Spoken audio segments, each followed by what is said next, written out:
Halo semuanya, kembali di My PHP Tutorial. Kali ini kita akan membahas cara untuk menggunakan checkbox dan radio button. Checkbox dan radio button memiliki tingkah laku yang sedikit berbeda dengan input teks biasa, sehingga perlu dilakukan penanganan yang sedikit berbeda dengan input teks biasa. Di sini saya sudah memiliki sebuah form yang sudah berisi checkbox, kemudian radio buttons, dan teks biasa. Form ini saya buat menggunakan Bootstrap, sehingga terlihat lebih cantik seperti ini. Jika kalian ingin belajar Bootstrap, saya telah mencantumkan link tutorialnya di kolom deskripsi. Nah, sebelum lanjut, jangan lupa subscribe dan nyalakan loncengnya untuk tidak ketinggalan tutorial selanjutnya. Di tutorial kali ini, kita akan menggunakan database yang sudah kita bikin sebelumnya di tutorial SQL, yang mana nanti akan linknya saya cantumkan di kolom deskripsi juga. Kita memiliki tabel siswa yang memiliki relasi dengan guru. Form ini kita akan gunakan untuk mencari data siswa. Yang pertama kita akan pelajari lebih mendalam adalah bagaimana tingkah laku dari checkbox ini sendiri. Yang pertama kalian lakukan adalah perlu tentang penamaan.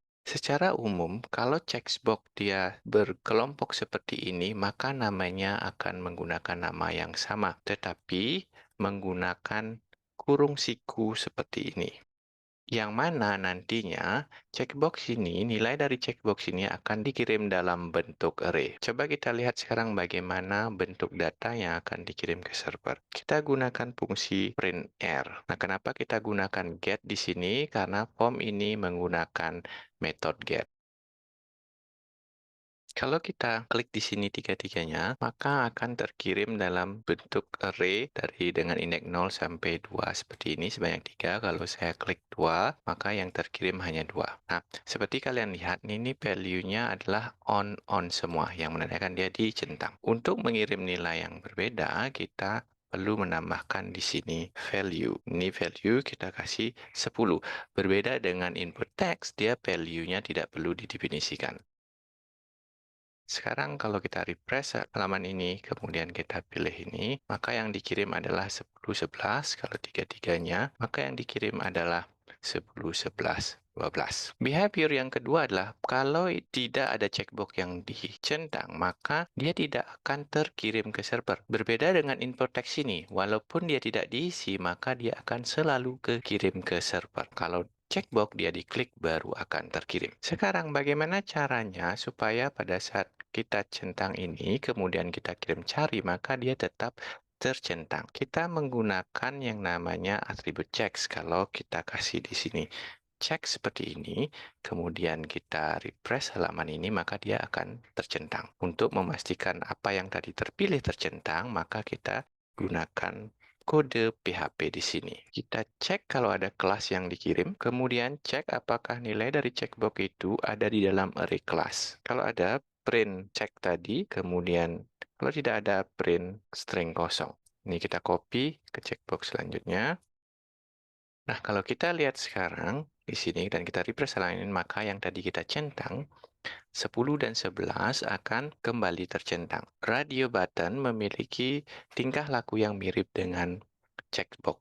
Jadi, kalau kita kasih nama di sini, jenis kelamin, kemudian kita kirim di sini, maka dia akan baru ada data jenis kelamin itu.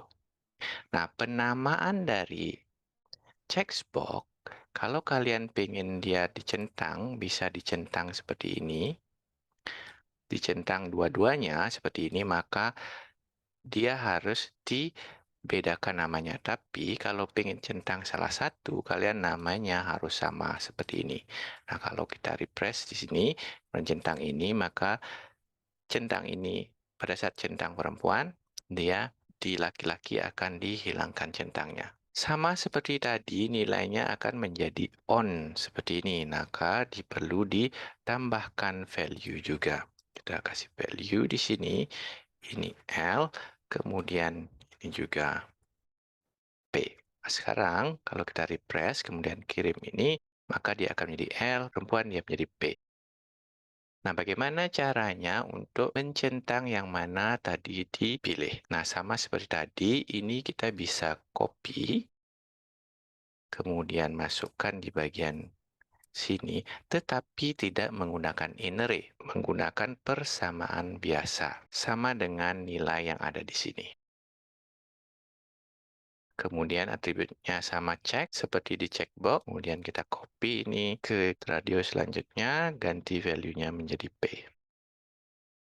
Kalau kita press ini, maka perempuan yang dicentang karena nilainya P. Kalau kita klik ini, maka laki-laki yang dicentang. Nah, bagaimana caranya men-set checkbox atau radio button yang berisi nilai awal? Kalau kita centang wali, baru dia akan terkirim nilainya. Nah, bagaimana caranya untuk membuat dia memiliki nilai awal? Maka kita menggunakan teknik yang namanya input hidden. Di sebelum checkbox ini, buatlah input hidden dengan nama yang sama, tapi dengan value yang berbeda. Di sini ada value-nya 0 dan 1. Pada saat checkbox-nya tidak dicentang, maka value inilah yang akan dikirim. Nah, coba kita perhatikan. Kita hapus dulu semua paramnya. Kemudian kita kirim, maka yang tampil wali akan nilainya 0. Pada saat kita centang, maka nilainya akan 1. Bagaimana caranya untuk memproses input ini menjadi sebuah SQL parameter? Kita akan melakukan query ke tabel siswa ini. Nah, di bagian di sini, kita kasih tbody, kemudian kita bikin PHP, kemudian bikin koneksi ke database seperti tutorial biasanya. Nah, file koneksinya sudah saya buat sebelumnya di sini ya. Kita tinggal pakai sekarang. Kemudian kita bikin SQL query awalnya. Jadi kita bikin SQL select tentang from siswa. Kemudian kita lakukan ini kalau get parameternya tidak kosong ya. Kemudian kita akan menambahkan where di sini, where 1 seperti itu. Nah, ini untuk membantu kita bisa menambahkan n di selanjutnya. Sebelum ke sini, kita akan menggunakan simulasi di bagian sini, ya, di bagian siswa ini. Nah, bagaimana caranya kita menselect siswa? Jadi, select siswa seperti ini, where 1 ya dikasih. Nanti kita bilang n. Bagaimana menselect semua yang ada siswa di sini? Kita menggunakan in. Where kelas in. Nah, jadi 10, 11 misalnya. Saya lakukan go, maka hasilnya ini ada 10 dan 11. Ya, kita akan membentuk seperti ini menggunakan video. Yang pertama, bikin variabel terlebih dahulu, kemudian kita cek kalau kelas dikirim seperti tadi ya. Jadi, kalau tidak kalian centang di sini, nah, kelas ini tidak akan ada, maka kalian gunakan iset. Ya, kalau iset kelas, maka kalian proses datanya. Di sini kita bikin bind param array, kemudian for each, get kelas, sindex, dan kelas. Kemudian ini param yang akan dipakai di SQL-nya.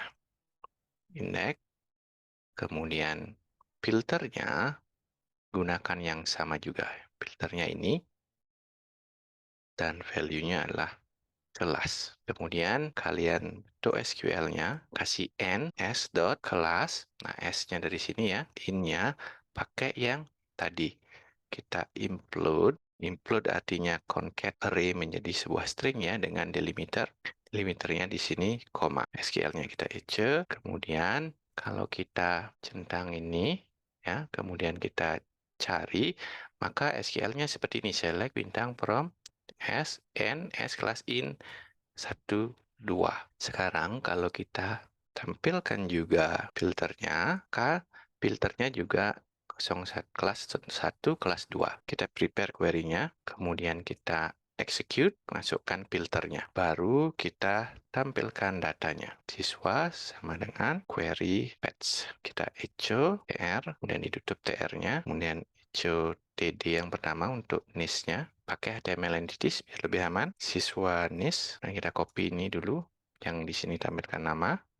Kemudian selanjutnya adalah jenis kelamin. Selanjutnya adalah kelas. Dan selanjutnya adalah kosong dulu karena walinya belum kita centang. Nah, ini kita coba refresh, maka kita bisa lihat di sini ada nis nama siswa jenis kelamin. Beginilah prosesnya. Jadi array yang ini kita proses menjadi inputan seperti ini dan SQL seperti ini. Cara yang sama kita juga gunakan untuk jenis kelamin ya.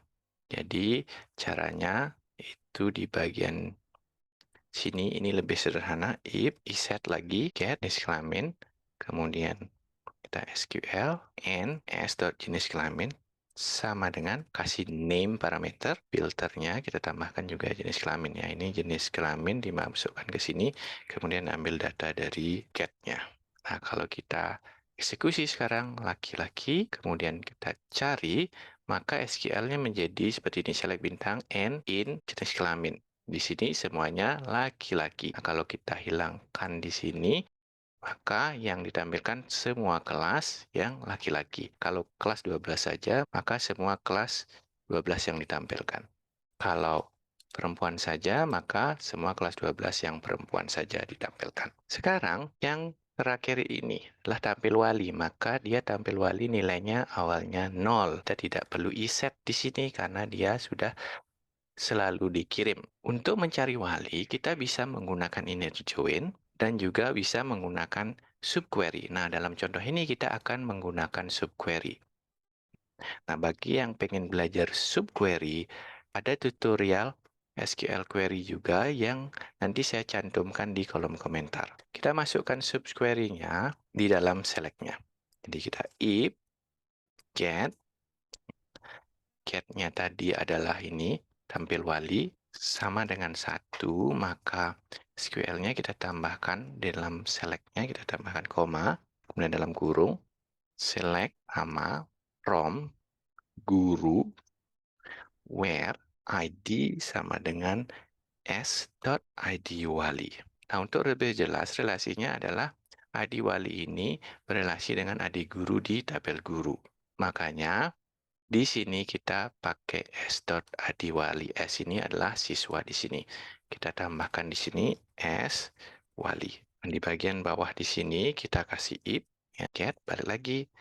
Tampil wali sama dengan 1 juga, maka tampilkan wali. Entities lagi siswa wali.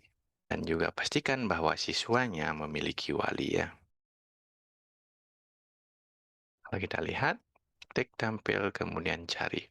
Maka kita bisa melihat ada wali yang ditampilkan.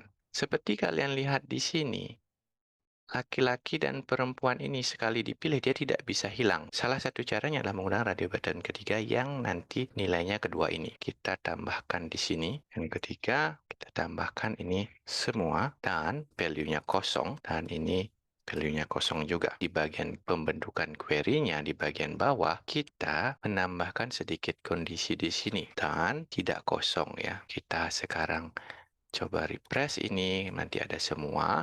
Dan kita bilang semua, kemudian kita cari, maka SQL-nya akan mencari semua. Nah, sekarang kita hapus bagian ini karena tidak diperlukan ya. Dan kita refresh, maka inilah hasilnya. Kemudian termasuk juga ini. Saya rekap kembali untuk checkbox. Untuk penamaan checkbox yang bergrup seperti tadi menggunakan nama dengan tambahan kurung siku seperti ini. Dia akan dikirim sekali menjadi array. Kemudian value-nya di-set di dalam sini menggunakan attribute value. Kemudian kalau dia tidak dicentang, maka datanya tidak akan dikirim ke server. Maka oleh sebab itu harus selalu dilakukan pengecekan iset seperti ini dan juga di bawah sini. Radio button juga seperti itu. Mirip seperti checkbox. Perbedaannya adalah kalau kita pengen radio buttonnya hanya boleh dicentang salah satu, maka namanya harus disamakan. Kalau tidak, namanya dibedakan.